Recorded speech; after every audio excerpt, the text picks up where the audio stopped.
Toll പിരിവിനെതിരായ പ്രതിഷേധത്തിനിടെ Kasaragod Kumbala toll booth അടിച്ചു തകർത്ത് രണ്ടുപേർ അറസ്റ്റിൽ. ഫൈസൽ അബ്ദുറഹ്മാൻ, അബ്ദുൽ നാസർ എന്നിവരാണ് അറസ്റ്റിലായത്. വിവരങ്ങളുമായി അരുൺ പാർക്കിൽ ചെന്നു. അരുൺ, ആ സമരത്തിലേക്ക് പന്തം കൊളുത്തി പ്രകടനമായിട്ടൊക്കെ യുവാക്കൾ ഇരച്ചെത്തുകയായിരുന്നു. അത് അങ്ങനെ ഒരു സമരത്തിലേക്ക് കലാശിക്കുകയും ചെയ്തു. കൂടുതൽ അറസ്റ്റ് അടക്കം ഉണ്ടാവുമോ അരുൺ? ഹാഷ്മി, മഞ്ചേശ്വരം MLA AK മഷറഫ് നടത്തിയ അനിശ്ചിതകാല സത്യാഗ്രഹത്തിലേക്ക് ഐക്യദാർഢ്യം പ്രഖ്യാപിച്ചുകൊണ്ടാണ് ഈ പ്രതിഷേധക്കാർ എത്തിയത്. 1500ഓളം പ്രതിഷേധക്കാർ എത്തിയെന്നായിരുന്നു പോലീസിന്റെ ഒരു പ്രാഥമിക കണക്ക്. കൃത്യമായ എണ്ണം പോലും നിശ്ചയിക്കാൻ കഴിയാത്തത്ര ജനപങ്കാളിത്തം ഈ പ്രതിഷേധത്തിലുണ്ടായിരുന്നു.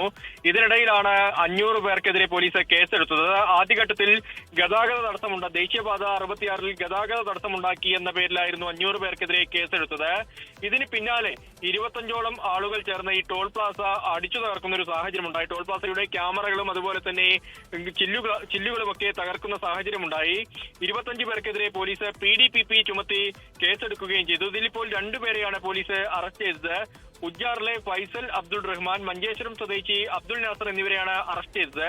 കൂടുതൽ ആളുകൾക്ക് വേണ്ടിയുള്ള തെരച്ചിൽ പോലീസ് തുടരുകയാണ്. 25 പേർക്കെതിരെയാണ് PDPP ആക്ട് പ്രകാരം കേസെടുത്തത്. ഗതാഗത തടസ്സമുണ്ടാക്കിയ 500 പേർക്കെതിരെയും പോലീസ് കേസെടുത്തിരുന്നു. ഇവർക്ക് വേണ്ടിയുള്ള തെരച്ചിൽ ഇപ്പോഴും പോലീസ് തുടരുകയാണ്. കൂടുതൽ അറസ്റ്റ് ഉണ്ടാകുമെന്നാണ് വിവരം. ഹാഷ്മി, ലോകത്തെവിടെയായാലും ഏത് സമയത്തും 24 വാർത്തകളും ഓഗ്മെന്റഡ് റിയാലിറ്റി പാക്കേജുകളും എക്സ്പ്ലെയിനറുകളും വിശദമായി കാണാൻ ഞങ്ങളുടെ യൂട്യൂബ് ചാനൽ നിങ്ങൾക്ക് സബ്സ്ക്രൈബ് ചെയ്യാം.